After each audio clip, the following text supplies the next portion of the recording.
Hello everyone, welcome to vacancy 24/7। तो आपका इस चैनल पे स्वागत है। और आपको कोई भी अपडेट पानी है, कोई नोटिफिकेशन हो गया, कोई भर्ती से रिलेटेड इन्फॉर्मेशन है, तो आपको इस चैनल पे मिल जाएगी। तो नए हो तो चैनल को सब्सक्राइब करो, लाइक करो, शेयर करो। तो आखिर है के बच्चों का इंतजार खत्म हो चुका है और एचएससी ने सीटी का नोटिफिकेशन जारी कर दिया है। तो इसमें अपडेट पाने के लिए कि क्या क्या मेन पॉइंट है, तो इस पर हम डिस्कस करेंगे। तो एडवर्टाइजमेंट पे चलते हैं।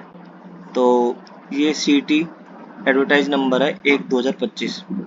जो इसकी डेट ऑफ पब्लिकेशन है वो है 27/5/2025। तो यहाँ से आप डाउनलोड कर सकते हैं। मैंने डाउनलोड कर लिया है तो आपको दिखाता हूँ। तो ये रहा नोटिफिकेशन। पहले जो नोटिफिकेशन था जिसका फेक वायरल हुआ था, जिसमें जिसने फेक वायरल हुआ था उसके खिलाफ एचएस चेयरमैन ने एफआईआर भी दर्ज करा दी थी। तो ये है ओरिजिनल।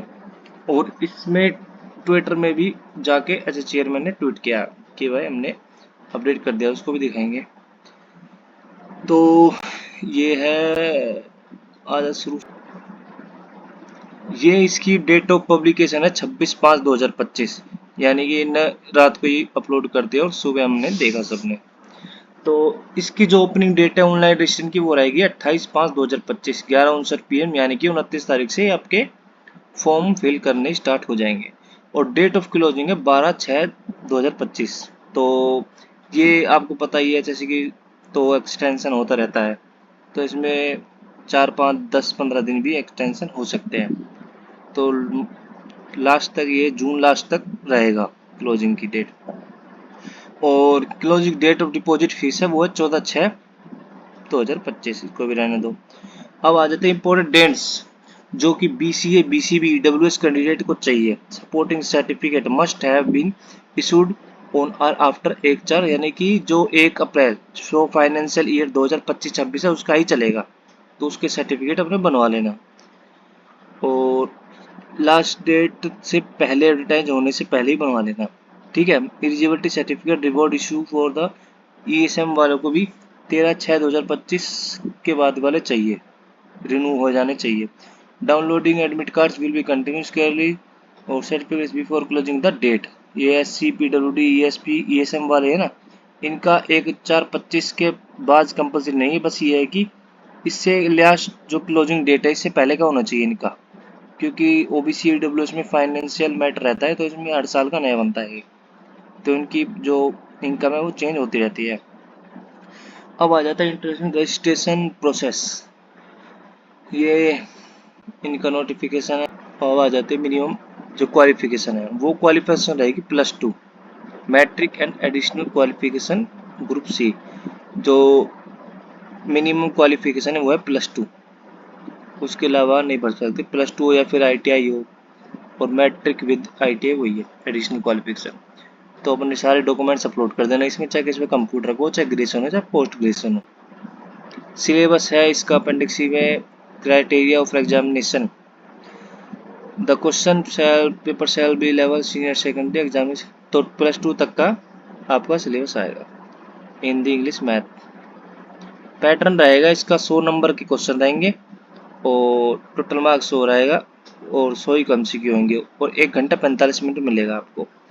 और पहले क्या होता था कि ये सोशो इकोनॉमिक के 10 नंबर अलग से होते थे, 90 का नंबर पेपर हो जाता, जो अभी हालिया की ट्रेंडिंग में कोर्ट में कोई का जजमेंट आया था तो ज़्यादा पॉपुलर हो गया था ये वाला मैटर, तो इसका पता ही होगा। और जनरल कैटेगरी में चाहिए 50% नंबर कम से कम, और रिजर्व कैटेगरी में चाहिए 40%। जो क्वेश्चन पेपर रहेगा वो रहेगा बाइलिंगुअल एंड OMR बेस रहेगा। रोंग, इसमें नेगेटिव मार्किंग नहीं है, नेगेटिव।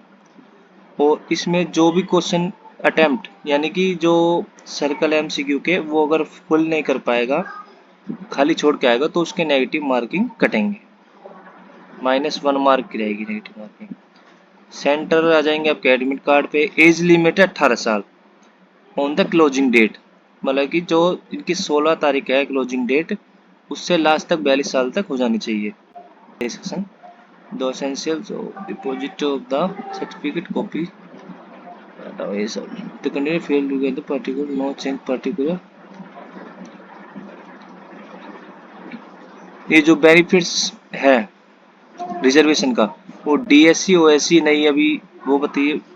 तो बीसीए नॉन क्रीमी लेयर और बीसीबी क्रीमी लेयर इनका बेनिफिट्स लेगा। एससी हुआ बीसीबी हुआ और ईडब्ल्यूएस वो सिर्फ हरियाणा वालों को ही रिजर्वेशन मिलेगा।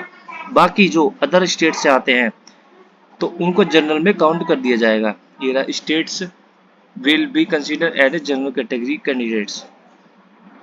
तो बीसीए और BCB non creamy layer considered as director observation latest certificate. ये इसका सर्टिफिकेट नंबर है, कोई दिक्कत नहीं है इससे।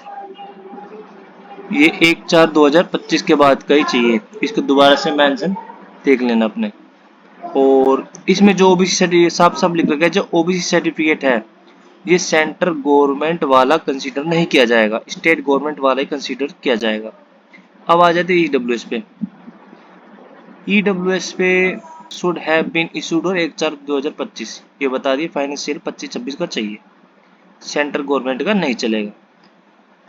Deprived schedule caste and other schedule caste इनका भी नया बनवा लेना तो ज़्यादा बेटर रहेगा। ये एक्स सर्विसमैन का है क्राइटेरिया, फ्रीडम फाइटर वाले भी अपडेट करवा लेना अपने। ये एप्लीकेशन फीस। अब आ जाते फीस पे। For seater category through the online mode रहेगी, net banking debit card credit card से हो जाएगी, यूपीआई से पेमेंट इसकी नहीं होगी। नेट बैंकिंग है मुश्किल होगी यूपीआई से पेमेंट क्योंकि मेंशन नहीं कर रखा है। एंड जो इसकी फीस रहेगी वो अनरिफंडेबल रहेगी। जो भी अगर फीस कैंसिल होती है तो उसका कैंडिडेट खुद जिम्मेदार हो, ना कि डिपार्टमेंट। ये इस वेबसाइट से हो जाएगी। तो इसमें अब आ जाते डॉक्यूमेंट्स पे। डॉक्यूमेंट्स जनरल स्क्वायर जो जनरल के ये डॉक्यूमेंट चाहिए, मैट्रिकुलर +2 photograph signed and Aadhaar card और पीपी अंडरटेकिंग ये दिस। और सभी जो कैटेगरी है उनमें एडिशनल बढ़ जाएगा। ये ईडब्ल्यूएस का है, ये ईएसपी का एक्स सर्विसमैन और सबके डॉक्यूमेंट्स दे रखे हैं, तो इन डॉक्यूमेंट्स को बेशक अपने नोट कर लेना। ये अपने डॉक्यूमेंट्स रेडी करना फॉर्म भरवाने से पहले।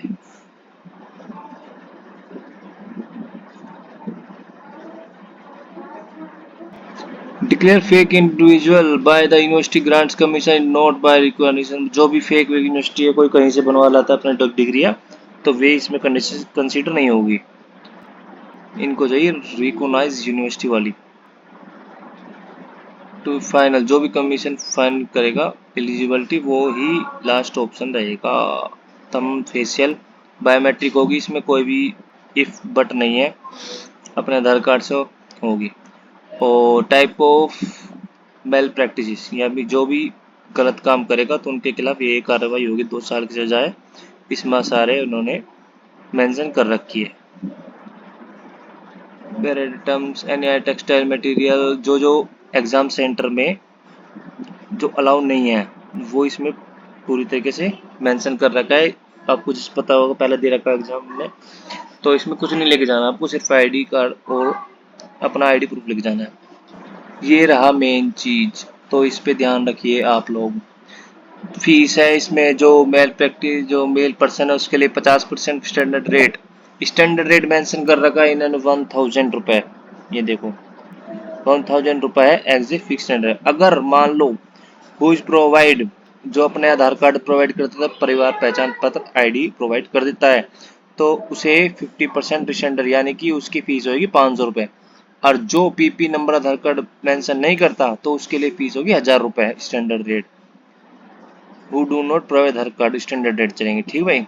ये नॉन रेजिडेंस हरियाणा और ये हरियाणा वालों को पीपी और आधार कार्ड दोनों मेंशन करवाने जरूरी है, तो अपने करवा लेना। तो इसमें आ जाते हैं सिलेबस में। सिलेबस आएगा 75% general awareness, reasoning, quant ability, English, Hindi और ग्रुप सी की पोस्ट के लिए नॉलेज ऑफ कंप्यूटर। और 25% बैठ रह जाएगी हरियाणा की जो कि इकोनॉमिकल, कल्चर और ज्योग्राफिकल रहेगी। Senior for the group C post and group D, जो ग्रुप डी सी के लिए उनके लिए क्वालिफिकेशन मिनिमम रहेगी +2, और जो ग्रुप डी के लिए उनके लिए इक्विवेलेंट रहेगी ग्रुप डी की यानी 10th क्लास। तो डिटेल सिलेबस रहेगा ये जनरल अवेयरनेस, इसमें ज्योग्राफी, इकोनॉमिक, पॉलिटी और इवेंट, करंट और साइंस रहेगी। ठीक है, सिलेबस की ज़्यादा डिमांड हो रही थी।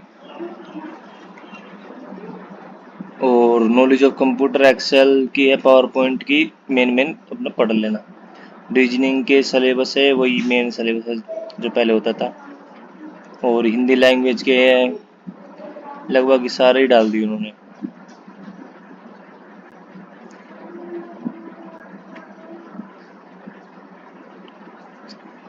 ये एज रिलैक्सेशन है, जो एज मिनिमम जनरल के लिए 42 साल चाहिए, एससी के लिए 5 साल प्लस, और AWS वालों के लिए भी है इसमें। ग्रुप सी के लिए भी 5 साल रहेगी, इसमें लग रहा mention as SC caste, B caste और इकोनॉमिकल बैकर सेक्शन के लिए। मिलिट्री वालों के लिए 5 साल रहेगी, अनमैरिड सब के लिए।